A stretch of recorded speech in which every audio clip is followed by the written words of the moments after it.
Alors, je vous propose avec cette petite vidéo de vous expliquer comment on réalise un diagramme en bâton. Pour cela, je vous propose qu'on utilise un tableau trouvé sur Internet qui correspond en fait à la répartition de la population en Occitanie, département par département. Alors, la première étape pour réaliser un diagramme, c'est de d'abord sélectionner la zone que l'on va utiliser pour réaliser le diagramme. Attention, là dans notre exemple, nous avons tous les départements qui sont ici dans un premier temps, puis on a le total pour la région Occitanie. Donc il ne faut pas la sélectionner puisque nous souhaitons représenter la répartition de la population département par département.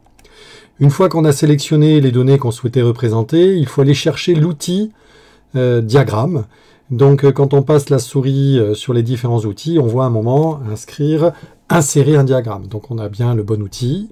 On clique dessus et il va y avoir une première proposition de diagramme et cette boîte de dialogue qui va donc nous permettre de peaufiner et de travailler notre diagramme.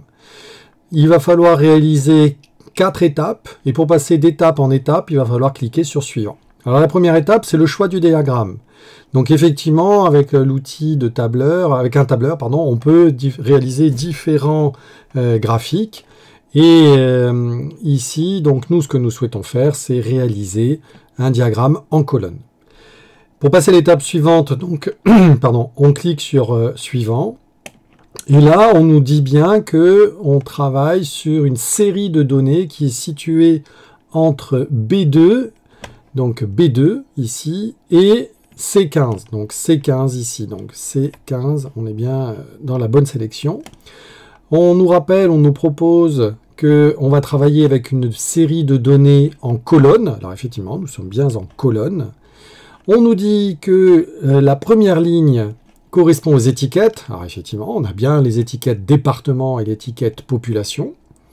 Et enfin, on nous dit que la première colonne va nous servir comme étiquette. Alors c'est important de s'assurer que c'est bien sélectionné, car en effet, si je la supprimais par exemple, on va avoir ici, on a exactement la même information, mais on n'a plus l'information des départements, on a des numéros, donc ça correspond à la première ligne, deuxième ligne, troisième ligne.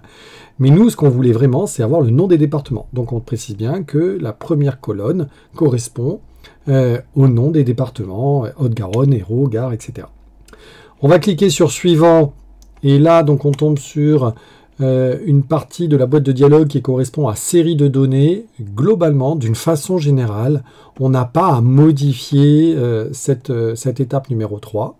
Et donc, on peut passer directement à l'étape numéro 4. Et là, l'étape numéro 4 va nous permettre un peu de personnaliser l'apparence du graphique en y rajoutant des titres et des sous-titres et en nommant nos différents axes. Donc, le titre ici, c'est répartition de la population en Occitanie. Le sous-titre, on pourrait écrire par exemple en 2020. Et enfin, on va nommer nos axes. Alors, je vous rappelle que l'axe des X, c'est l'axe horizontal, et que l'axe des Y, c'est l'axe vertical. Donc, l'axe des X, ben, on a vu tout à l'heure, ce sont bien les noms des départements. Donc, il a ajouté le mot département. Et l'axe des Y, qui correspond donc au nombre d'habitants, on va mettre donc, par exemple, population, pour qu'il puisse bien nous préciser qu'on est sur la population, le nombre d'habitants, si vous préférez. Une fois que nous en sommes là, on a la possibilité de travailler sur la légende. Alors par exemple, là par défaut, elle est mise à droite. Nous, ce que l'on pourrait faire, c'est la mettre en bas, par exemple. Mais il faut savoir une chose, c'est que dans notre cas, nous, quand on donne le titre « Répartition de la population en Occitanie », quelque part, on pourrait très bien ne pas rajouter la légende, parce qu'on sait que l'on parle de la population en Occitanie en 2020, donc on peut supprimer cette légende, et ça laisse donc un petit peu plus de place à l'information. Une fois que le travail est donc terminé, on clique sur « Terminer », et on a bien notre petit graphique à notre disposition. Et donc maintenant, on peut travailler avec, on peut faire un copier-coller et le mettre dans un traitement de texte, par exemple.